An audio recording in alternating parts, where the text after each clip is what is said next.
I think I've always worn my heart on my sleeve. Yeah. I think Everest was so much more than just a mountain. It was about following dreams, inspiring others. It was teamwork as well. That was the thing. I may have got the glory of standing on the summit there, but Marina held the pieces while I was away. You know, she came on to chat to you about that, and I've always been acutely aware that it's about the two of us, not just me. Because you were really worried about him, really I was scared. really worried. I knew exactly what dangers Everest held. I'd read all the books. I knew about the different stages and the ice fall and the different camps. And I kind of wish I hadn't known as much. I wish I'd thought, oh, it's just a little mountain and he'll be in safe hands and it can't be that dangerous. But I knew exactly how dangerous it was. Well, you know the man that you married and you know what he's like. And I guess there's no point in saying to him, no, I don't want you to do that. Because it was his dream, you know. Well, no, I think we have a relationship in which we are quite honest with each other. And if I really felt like I didn't want him to do it, I would say it. And I hope you'd listen to me. But he, you know, I was totally behind him. He presented it to me in a cohesive way. He told me how he was going to do it and why he was going to do it and what it was going to achieve.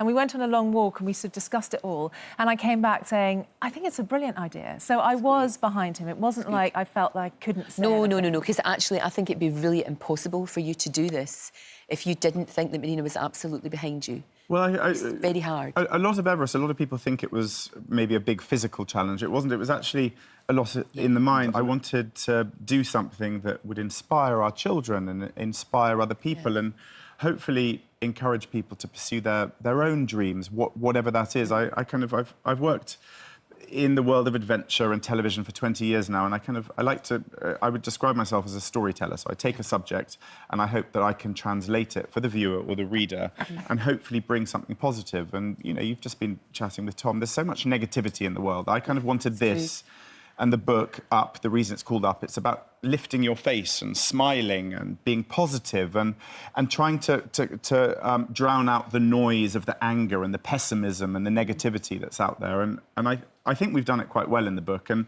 I think Marina's voice was integral to telling the whole story, because otherwise it's one-sided and it's all about me, the selfish adventurer who goes to Everest. But when you see the whole picture, I think it makes a bit more sense. No, very much so. And I know that the baby that you lost, the baby that died, Willem, was with you all the way through. I mean, you talk about it in the book as well. And he was kind of with you as you were doing that, and you were thinking about him while he was there.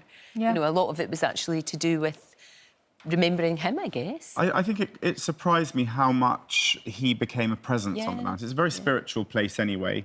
And, you know, Marina and I, we've spoken about the loss of Willem a number of times over the years. And although Everest wasn't the sole reason, when we lost him, I made a commitment that I wanted to live my life as brightly. I wanted to live it for the two of us. And his presence surprised me up there. I felt a powerful... I'm not really a religious or normally even a spiritual person. No, but that's extraordinary. A lot of people do say that when you're doing something like that. And back home, there you are, almost like a single mum, I guess, but you had something to hold on to.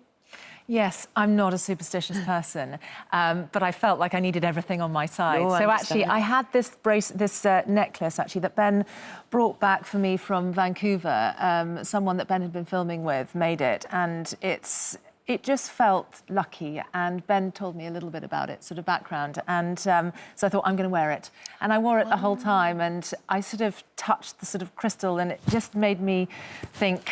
But the amazing thing about this is Marina's terrified of spiders, and actually hidden on the back.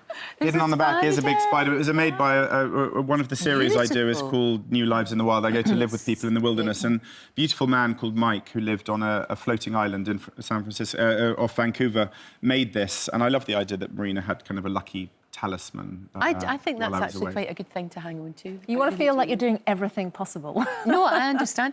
Are you going to do anything like a big adventure and leave this one behind?